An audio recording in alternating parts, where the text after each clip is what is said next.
don't expect a friend of your parents to rape you, basically, do you?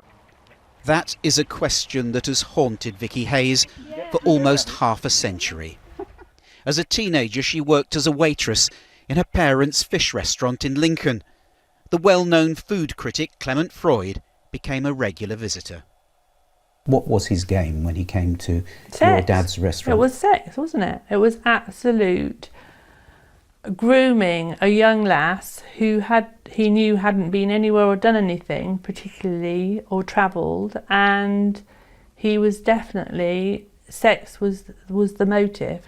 He'd befriended my parents, and had made them notable, and he was, as far as I felt, he was a friend of the family, not somebody who was going to rape you.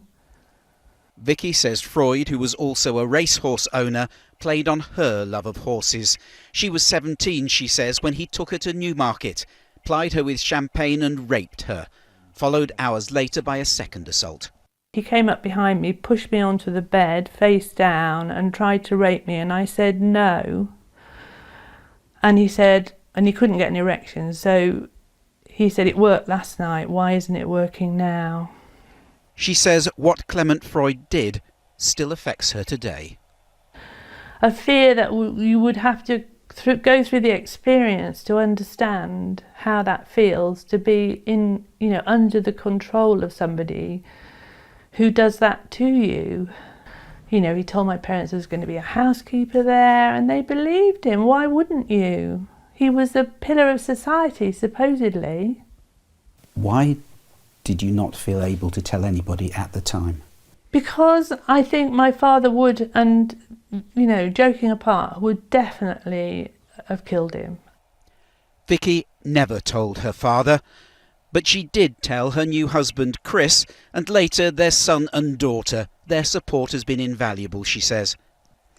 In later years, Vicky was particularly upset seeing Freud had befriended Madeleine McCann's parents, Jerry and Kate, questioning his motives. She finally took her story to the police 6 years ago. Vicky is now 64 and retired with her husband in the West Country.